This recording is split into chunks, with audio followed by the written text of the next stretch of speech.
Assalamualaikum warahmatullahi wabarakatuh. Kali ini kita akan belajar tentang materi pentingnya disiplin diri.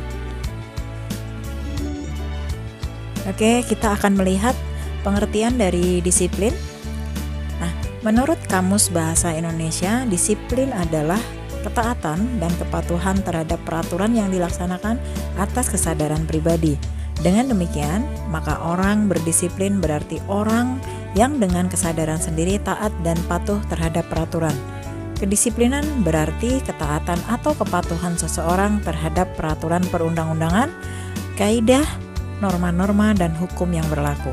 Semua aturan dan tata tertib tentu mengandung nilai-nilai yang positif dan setiap orang dituntut untuk melaksanakannya dengan penuh disiplin. Disiplin diri artinya kepatuhan dan ketaatan terhadap apa yang telah ditentukan dan disepakati oleh dirinya sendiri. Misalnya, disiplin menggunakan waktu, disiplin melaksanakan ibadah, dan disiplin belajar atau bekerja. Nah, selanjutnya kita akan mencoba memahami bagaimana disiplin itu diterapkan. Oke, dalam mengikuti kegiatan belajar di sekolah, seorang siswa tidak akan lepas dari berbagai peraturan dan tata tertib yang diberlakukan di sekolahnya. Dan setiap siswa dituntut untuk dapat berperilaku sesuai dengan aturan dan tata tertib yang berlaku di sekolahnya. Kepatuhan dan ketaatan siswa terhadap berbagai aturan dan tata tertib yang berlaku di sekolahnya itu disebut sebagai disiplin siswa. Sedangkan peraturan, tata tertib, dan berbagai ketentuan lainnya yang berupaya mengatur perilaku siswa disebut sebagai disiplin sekolah.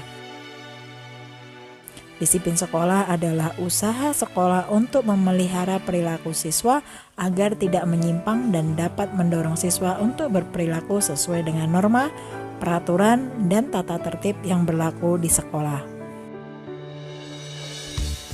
Adapun untuk tujuan disiplin sekolah diantaranya yaitu yang pertama, memberi dukungan bagi terciptanya perilaku yang tidak menyimpang. Kemudian yang kedua, siswa belajar hidup dengan kebiasaan-kebiasaan yang baik dan bermanfaat baginya serta lingkungannya.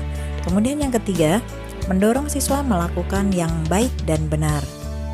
Kemudian yang keempat, membantu siswa memahami dan menyesuaikan diri dengan tuntutan lingkungannya dan menjauhi melakukan hal-hal yang dilarang oleh sekolah.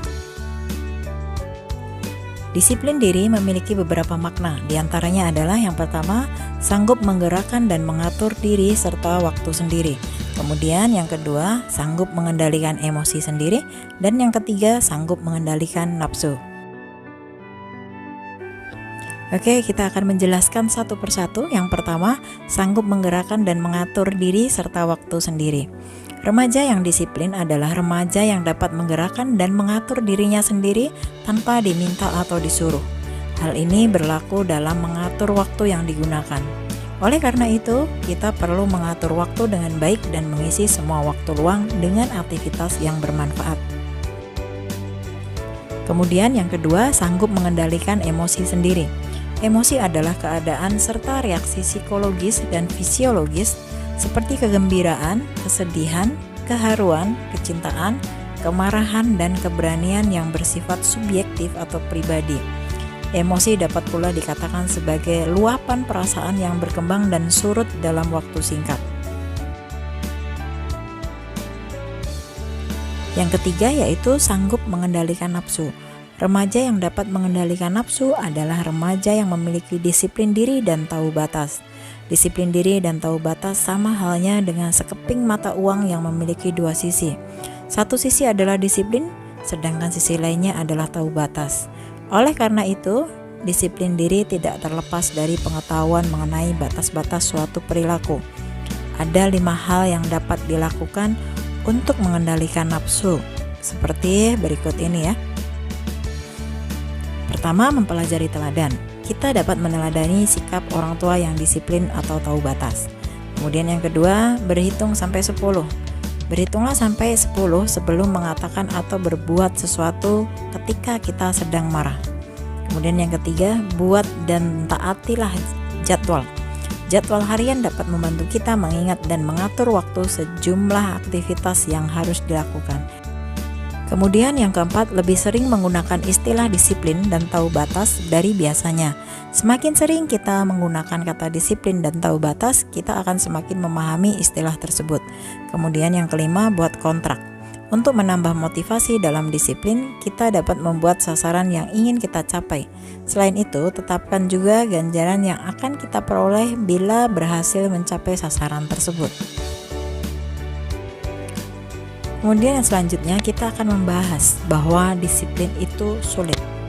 Kebiasaan yang kita lakukan akan menentukan masa depan kita. Kebiasaan yang baik akan menghasilkan sesuatu yang baik. Begitupun sebaliknya. Namun untuk membiasakan kebiasaan baik itu tidak mudah. Mengapa demikian?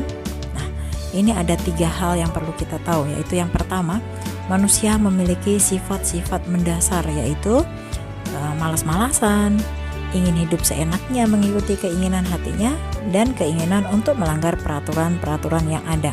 Kemudian yang kedua, kenapa disiplin itu sulit? Kita selalu menganggap pekerjaan sebagai suatu kewajiban. Kewajiban apapun, beban yang harus dilakukan, bukan sebagai kesenangan. Kemudian yang ketiga, manusia cenderung cepat bosan jika melakukan kegiatan yang sama dalam jangka waktu lama. Selanjutnya kita akan melihat kiat-kiat apa saja untuk meningkatkan disiplin diri. Biasakan diri kita dengan jadwal dan kegiatan. Jika tidak punya kegiatan, buatlah kegiatan atau agenda kita sejelas mungkin, dan berpikirlah jika kegiatan itu penting, meskipun hanya sebuah kegiatan. Nah, ini kita harus melihat kiat-kiat. Yang pertama, bahagia. Kekuatan bahagia juga mempengaruhi terhadap kinerja diri kita untuk lebih aktif dan bersemangat. Kemudian yang kedua, agenda. Kita perlu adanya agenda. Seperti di atas tadi, buatlah agenda harian kita. Bagi yang masih sekolah, membuat agenda sangatlah penting untuk menghilangkan kemalasan yang mungkin setiap hari muncul untuk seorang pelajar. Kemudian yang ketiga, rajin beribadah. Ternyata rajin beribadah dapat membangkitkan semangat di dalam diri kita. Dengan beribadah, ada waktu untuk kita beristirahat dan memikirkan apa yang akan kita lakukan selanjutnya. Kemudian yang selanjutnya, yang keempat, yaitu sugesti. Jadikan sugesti menjadi teman imajinasi kita. Dengan sugesti tersebut, dorongan dari dalam diri menjadi lebih kuat. Sugesti bisa menjadi faktor penting yang membuat kita lebih disiplin. Kemudian selanjutnya, kerja tuntas. Selesaikan setiap agenda kita dengan hasil yang baik dan kerjakan hingga tuntas. Lakukan hingga kita terbiasa, dengan begitu kegiatan selanjutnya akan lebih baik.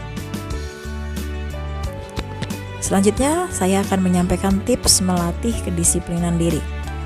Ini ada beberapa hal yang kita bisa lakukan. Untuk yang pertama, yaitu mulailah dengan langkah kecil. Jadi kita harus berani untuk memulai. Kemudian yang kedua, pelajari apa yang memotivasi diri kita dan apa yang memicu kebiasaan buruk kita. Kemudian yang ketiga, pelajarilah apa yang memberikan energi untuk memotivasi diri kita.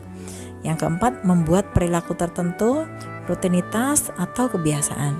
Kemudian yang kelima, berlatih untuk mengatakan tidak, terutama untuk ajakan-ajakan yang mengarah ke hal-hal yang negatif. Kemudian yang keenam, terlibat dalam organisasi atau aktif secara sosial.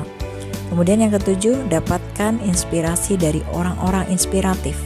Bisa dari orang tua, bisa dari teman atau saudara atau tokoh lain yang menginspirasi hidup kalian.